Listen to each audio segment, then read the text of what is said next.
तोरे पखारो दाई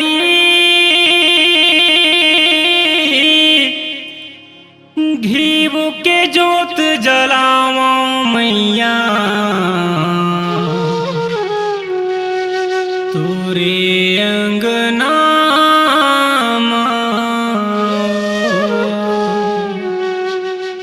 तोरे अंगना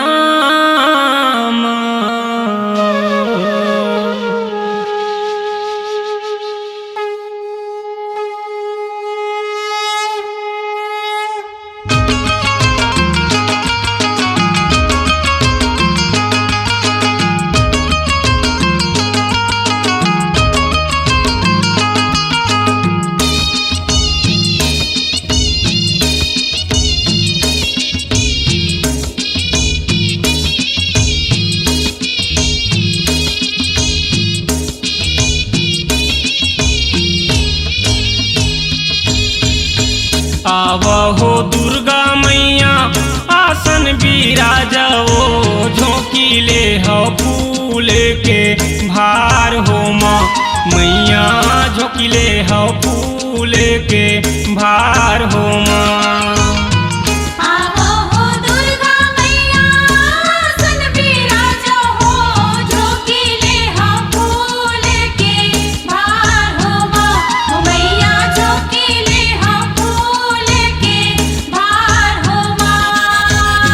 झोंकीले हो फूल के भार हो दुर्गा दाई झोंकीले हो फूल के भार हो माँ झोंकीले हो फूल के भार हो दुर्गा दाई झोंकीले हो फूल के भार हो माँ।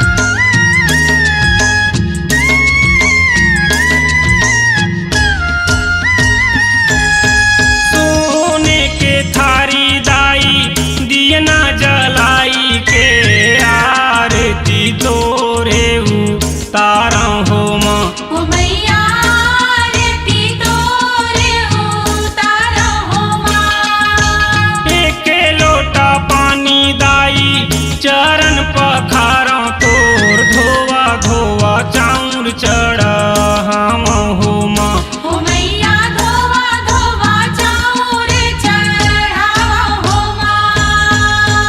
आवहो दुर्गा मैया आसन बिराजो झोंकीले हो फूल के भार हो माँ मैया झोंकीले हो फूल के भार हो माँ।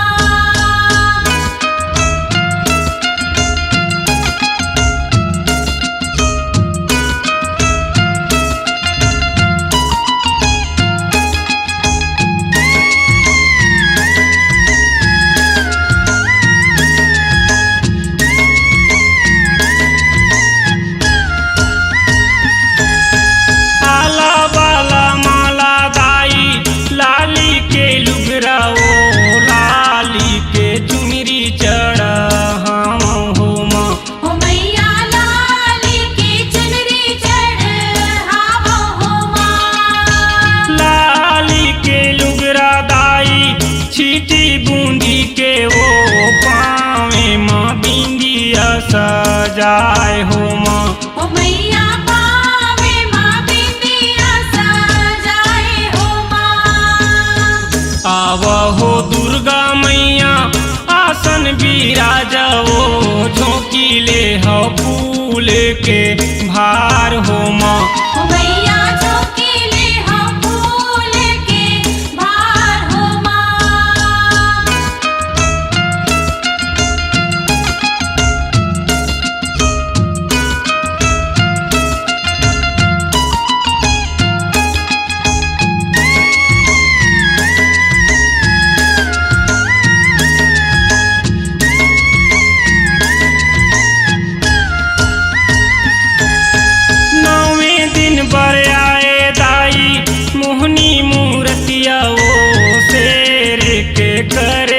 सवारी हो माँ। ओ मैया शेर के करके सवारी हो माँ। आंसू मोर बहाए दाई सुन ले गोहार मोर, दिल लहरी जस तोरे गावे हो माँ। ओ मैया दिल लहरी जस तोरे गावे हो माँ। आवहो दुर्गा मैया आसन बिराजो, झोंकी लेबे फूल के भार हो माँ। मैया झोंकी ले हो फूल के भार हो माँ। आवो हो दुर्गा मैया आसन बिराजो हो, झोंकी ले हो फूल के भार हो माँ। ओ मैया झोंकी ले हो फूल के भार हो माँ। झोंकी ले हो फूल के भार हो दुर्गा दाई, झोंकी ले हो फूल के भार हो माँ। झोंकी ले हो फूल के भार हो दुर्गा दाई, झोंकी ले हो फूल के भार हो माँ। आवो हो दुर्गा मैया आसन बिराजो हो, झोंकी ले हो फूल के भार हो माँ। ओ मैया झोंकी ले हो फूल के भार हो माँ। ओ मैया झोंकी ले हो फूल के भार हो माँ। ओ मैया झोंकी ले हो फूल के भार हो माँ। ओ मैया झोंकी ले हो फूल के भार हो माँ। ओ मैया झोंकी ले हो फूल के भार हो माँ। अपनी आवाज को दीजिए एक नया मुकाम। डिजिटल रिकॉर्डिंग की दुनिया का जाना पहचाना नाम स्वरांजलि, जहां गूंजती हैं ध्वनियां अपनी माटी की सौंधी सुगंध के साथ। छत्तीसगढ़ी संगीत के विविध रंग जो पहुंचाते हैं पूरे प्रदेश में डिजिटल रिकॉर्डिंग के संग। स्वरांजलि स्टूडियो, नेमीचंद गली नंबर 2, गंजपारा, रायपुर।